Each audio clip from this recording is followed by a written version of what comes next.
It's mowed, it's weed eated. I got grass killer spread on the driveway. I even cleaned the roofs and the shop roof and the gutters. My wife was back mowing the back 40 while I was mowing this. So we've got it all cleaned up. And now I can spend at least a couple hours up here fishing. I caught a nice fish. Take a look at that. Here we go, here we go, here we go. Maybe, nope.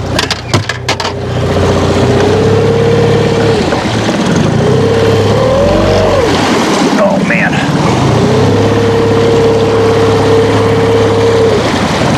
I feel like I'm in the ocean here. Come on. There we go, come on. No. Oh. Come on, baby. A little more. Hopefully, I can repeat that. I've got some bait, some eggs, some herring. I'm gonna get the boat ready. I've got a couple hours now, and maybe we can do it again. This journey started in the 60s, and I have fished from Alaska to Florida, hunted the Arctic for caribou, and combed the coastlines of Kodiak and the Aleutian Islands in search of meaning and purpose. These excursions exemplify a deeper understanding of success beyond that of just catching fish or bagging big game. They are about the chase and learning who you are. They are about exploring, appreciating, and respecting the vast expanses of our nation's forests, lakes, streams, rivers, and oceans, and finding our place in the universe. My name is Gene Quinney. These are my stories, this is my life, and these are my adventures.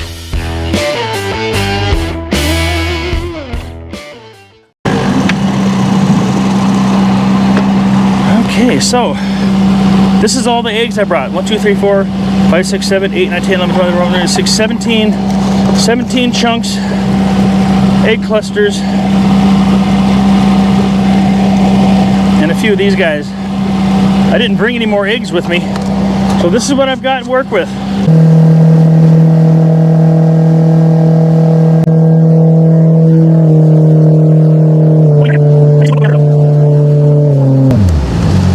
Just the way I like it. The river to myself.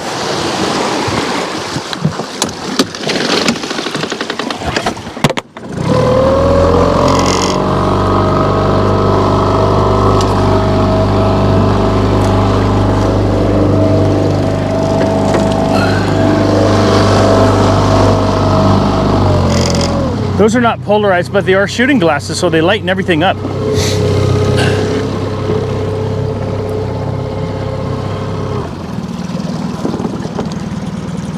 I used to wear them all the time, but for the past few years, I've kind of not done it for some reason. I have no explanation why. Really keeps the bugs out of your face. My wife is always saying, "Why are you complaining about bugs being in your eyes? You have glasses, put them on." You guys need to start listening to my wife, huh? It's a good lesson for you guys. Listen to your wives. Most of the time, they're right. I've come to learn that. All right, so this is drift number 1. Last time down, man, I did really well. Didn't fish for that long, and I did catch a nice little Chinook.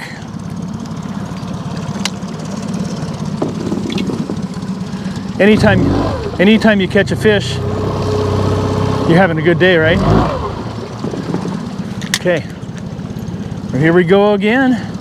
My favorite technique, bobber dogging. And I think I've said this before many times, is that I like bobber dogging because it keeps me busy. I'm always doing something, controlling the boat. You know, pulling plugs works really well. I know that. What's going on here? And I do that sometimes, but I really don't like just sitting there with rods out waiting for a bite. I always feel like I'm going after them, you know, and attacking them when I'm bobber dogging. I don't know why. That's just me. And last time down, man, I was really struggling to control the boat and whatnot. I don't know what the deal was. I think I might have just been tired.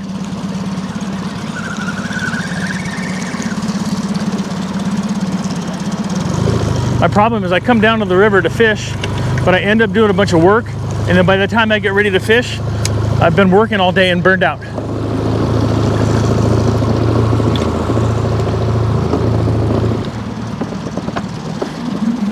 Like I mentioned earlier, I always used to tell my dad not to become a slave to the place, and I end up becoming a slave to the place myself. But the place looks nice. And you got to keep it looking nice, don't you? When you have something, you have to maintain it. Whether it's an old car, a house, property, boat, whatever it is, you got to keep it in good working order. So as you can tell by that last video, when I caught that fish, it's a lot of fun.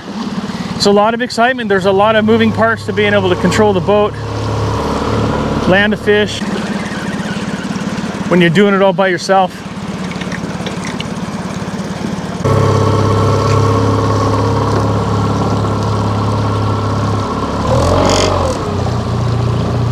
FYI, I had somebody, a comment on a video once where somebody told me that I needed to take the slack out of my line and not let it lay on the water. Thought that was kind of funny. When you're bobber dogging, the whole idea is to leave at least 3 or 4, 5 feet or something like that laying on the surface. It helps guide your float down river with the flow of the water. Good bait on there still. Back up, drift number 2. Many minutes later. Okay, this is drift number 4.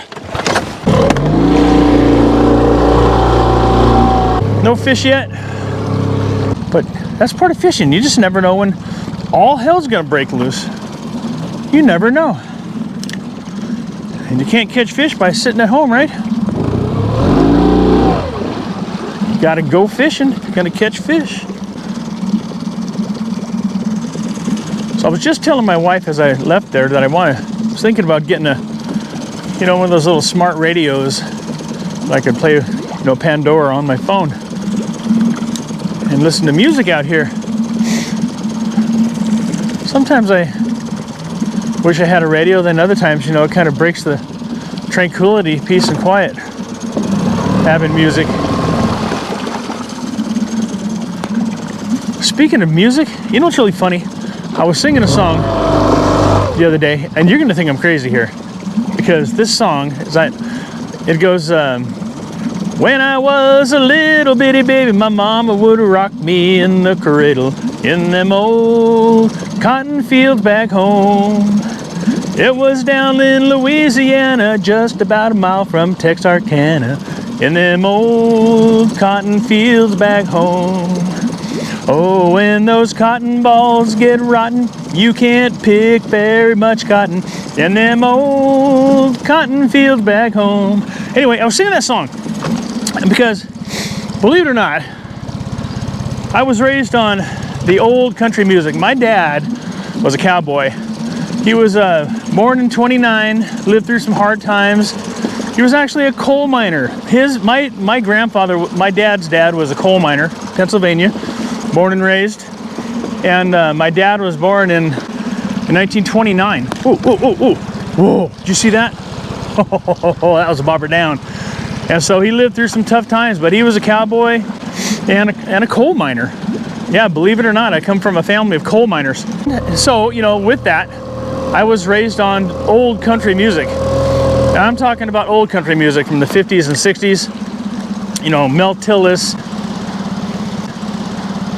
Buck Owens, Roy Clark, Tammy Wynette, Loretta Lynn, Johnny Cash, all those guys, Waylon Jennings, Marty Robbins. Did I say Marty Robbins already? Okay, hold on. So yeah, I was raised on that old country music, and so I've always loved country music. I've gone through a lot of phases actually when it comes to music, because I was raised on the old stuff, like I just said, but then in the 70s, when I was in junior high and high school, I started listening to funk. I went to Lincoln High School, kind of got into funk and disco. Believe it or not, funk and disco, funky disco. And then in the 80s, you know, especially after I met my wife, because she was a real metalhead, and I started getting into metal. Not metal, but rock, you know, hard rock. I always liked classic rock because that was part of the 70s anyway. Then in the 90s, went back into country music with the more modern country music.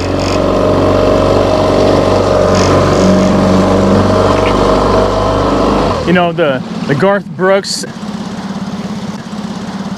Alan Jackson, Joe Nickel, Kenny Chesney kind of stuff, you know, of the 90s. And, you know, my wife and I went to concert after concert after concert, whether it was, you know, country music or rock, Led Zeppelin, all the, you know, whoa. Oh, I'm stuck on that log. No, it's gonna break. Oh, I bet you I lost my leader. Where was I? I was talking about something here before I got stuck on that log that sticks out there, the one I was talking about earlier. I mean, I appreciate all that music. I actually listen to a lot of classical music. My wife and I stretch every morning to classical music for 20 minutes. But now I find myself reverting back to the music I listened to as a child. And that is the old, that's the old stuff. Marty Robbins. I got Marty Robbins radio on my Pandora channel. And I find myself listening to that stuff more than anything anymore. And the funny thing about it is I still remember all the words, all the gunslinger battles, you know, from Marty Robbins. I mean ballads, gunslinger ballads. Yeah, but anyway, I started it off with a funny story about when the Cotton Balls Get a Rotten song.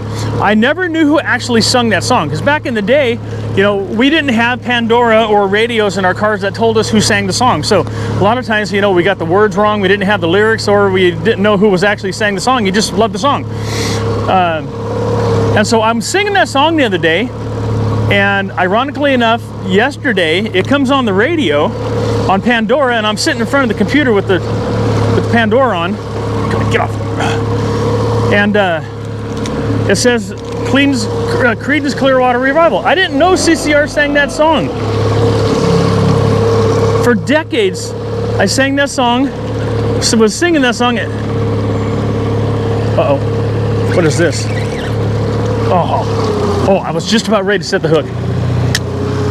But the funny thing about it is I never know who did it.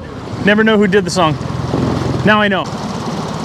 I'm gonna weave myself in between these boulders.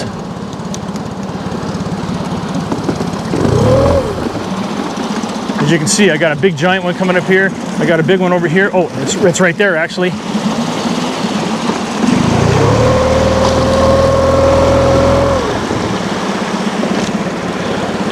And then I got another one coming up here. Get my bait over that rock.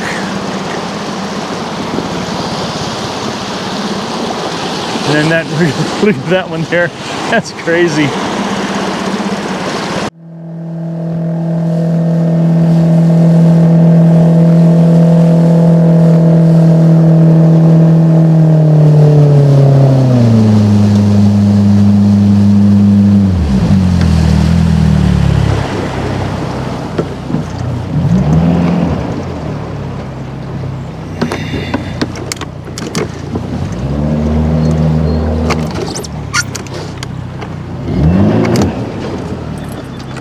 Okay,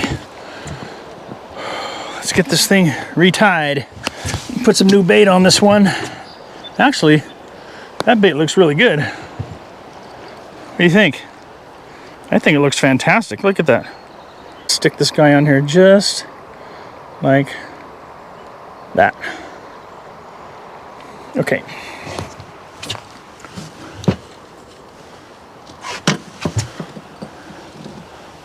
You know, I'd like to tell you that there's a certain way you have to do it. You have to rig it up. You got to hook it on just like this. You got to hook it on just like that. You got to use this length of leader. You got to use this particular bait. It's got to be this cure on this day, at this time, at this color. You just never know what the fish are going to want. And so that's why you keep a variety of things. Anyway, so let me tie a leader onto this, get some more bait hooked up, and we're going to head back up. Okay, we are on drift number 6 or so. No fish yet. I feel like I got a bug in my eye though. In the last video, I kind of explained how these bobber dogging rigs work and the theory behind them. So if you watch that video, you'll see what I'm talking about here. Like my float is being pushed down the river here, but I have a 20-foot top shot. So that makes my presentation 20 feet away, way upriver there, and my bobber is downriver, keeping the rig on the bottom, presentation on the bottom, regardless of the depth. As you can see, it's tapping right now, and the angle of the float is actually like at a 45, so you know that's the angle of your line. And as it gets into more shallow water, it'll actually lay flatter. Visibility is really good. I'm looking down there, I can see the bottom, and I don't see any fish darting around like you normally see.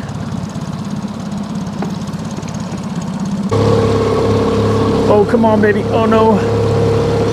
Woo! I can almost reach out and touch that thing. That's the time you do not want motor failure right there, huh? So, yeah, I did bounce into drift back into one of those big old boulders. Didn't break anything, thank goodness. But that could have been really bad.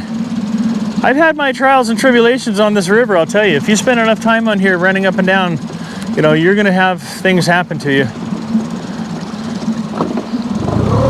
One time in my old Wooldridge, I had an 89 Wooldridge Alaskan II, had a tunnel hull with a 88 Evinrude SPL on the back. A great boat for running.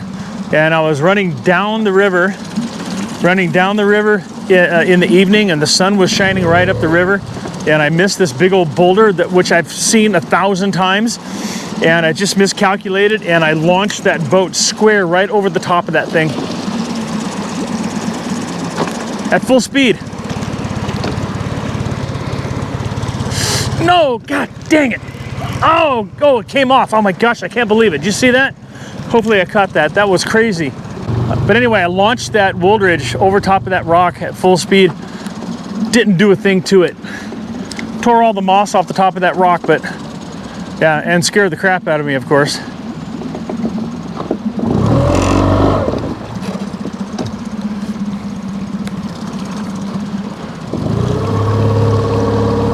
There was another time in my the first jet sled I ever had was a Valco.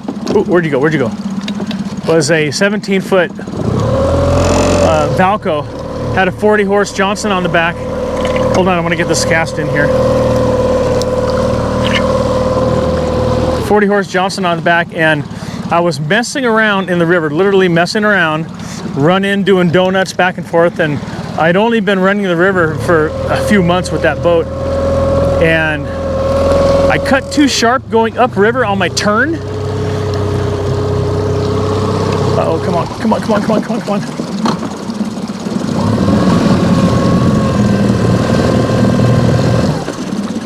I cut too sharp going upriver on the turn, and when I turned this way, the bow cut down and the river grabbed the front of the boat and sucked the bow of the boat right down onto the rocks and stood me up on end. The center console, so I'm standing up in the center console, and the boat is literally like this, being pushed down the river like a bobber standing up, and I'm holding on for dear life.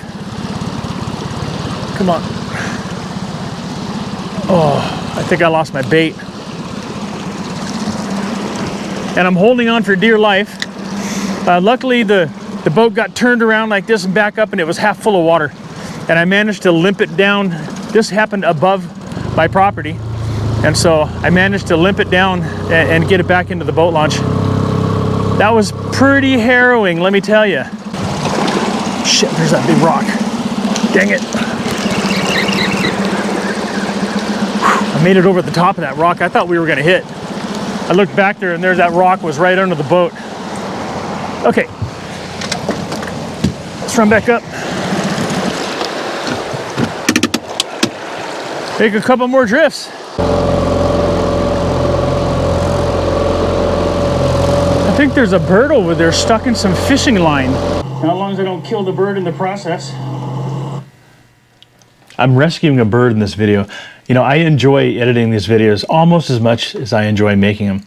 You'll notice in this video, and as well as my other video when I was, not the halibut video, but the one before that when I was fishing Area 11, I'm wearing a boots. That didn't make any sense. I'm wearing a pair of boots by the name of Cal. K-A-L. Now, this is not a paid promotion. I don't get paid for making this, you know, this segment here. But I just wanted to let you know that these boots are actually pretty good. You should probably check them out. I picked them up online, and I've enjoyed them. In this video, you'll see that I'm not only on the boat. In my other video, I was in the big boat fishing saltwater. This one is my river boat, and on the flat surface of the boat, they work really super nice. But I was very surprised and to know how comfortable they were when I was actually walking in the river. I had to jump out of the boat to get into the water, jump over logs and stuff, you know, not jump, but, you know, crawl over logs with these boots on in the water. So they're actually a very good wading boot as well. They seem to be very well made. They have a very nice sole, very comfortable. They're a little bit heavier than some of the other brands out there, but not that much. It's not enough to worry about, really. Got the flexible neoprene top, a couple of, you know, thumb grips here, you know, to put them on. I was really surprised how comfortable they were in and out of the water. And in this video, you'll see me walking down the bank of the river in the water in these things. So they actually make a pretty good wading boot as well. And I also found out that they dry out really quick. I put them in my boot dryer, and the next morning they were completely dry and ready to wear again. So if you get the opportunity to shop for a pair of boots, you know, check these out. You might like them. I have a pair of Extra Toughs, which are really nice boots, and these are very comparable. Cal. Let's get back to the video. I'm gonna try to go rescue it.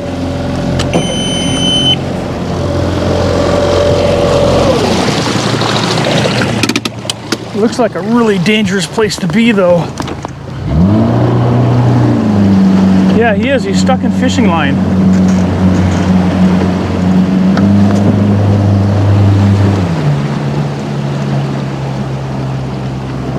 Oh man, I can't get to him though. There's not enough space in there. And if I get jammed up in there, my boat's gonna get... Oh man. I don't know how I can save it. Look at it. Oh my gosh. I'm gonna save this bird. I'm gonna park the boat up here, walk down there and get my ass soaking wet and save this bird. I'm gonna tie off here, walk along the bank here. I gotta make sure the boat is tied off really good here. I'm gonna put my anchor down too, just in case. Okay, I need to get the... Okay, so the anchor's down, so that's good. And I want this tied off too. Anchor's down, plus I'm tied off. Oh man, I'm gonna get soaked. Whew, this is gonna be cold.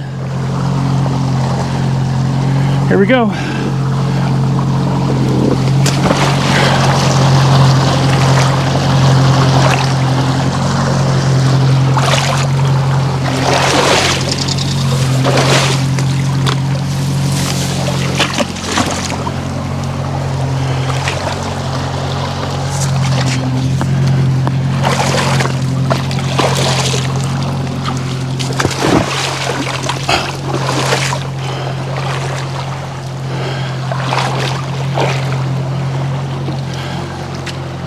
All right, bird, where'd you go?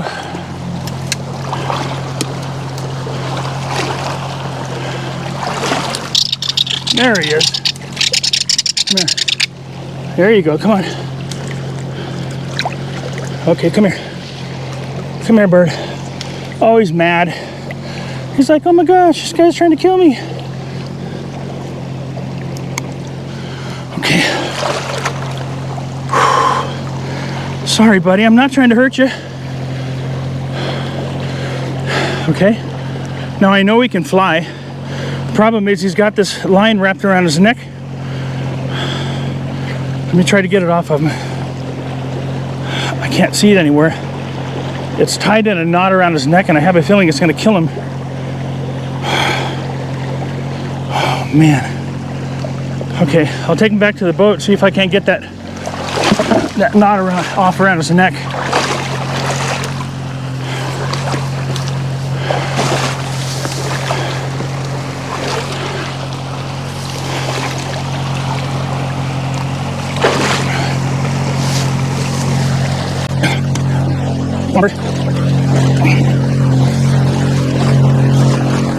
Woo! It is up to my you-know-whats right here. Woo, woo, woo, woo. Woo. Come on, baby. Don't break your rods for a bird. Okay, here we go. Okay. Always got a hold of the camera. So we're going to perform a little bit of bird surgery here. Okay, I'm not trying to hurt you. If I can find where it wraps around it, I can cut it. Oh, I think that's it. I think that's it. Now, as long as I don't kill the bird in the process. There it is.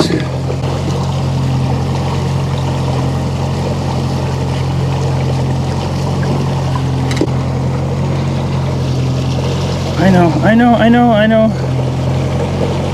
Oh, man. Okay. I got part of it off. It looks like it's wrapped up a couple different times. Oh, there it is. I see it. Now I just need to get it off from around his neck. Okay, keep your head down, buddy. I got you here. Oh, I had it. Oh, I had it.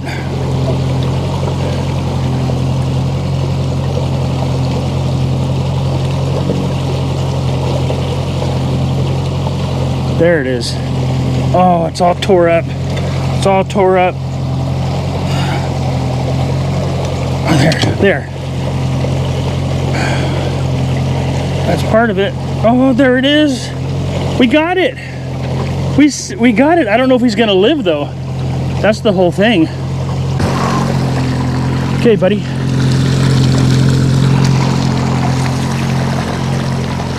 Come on.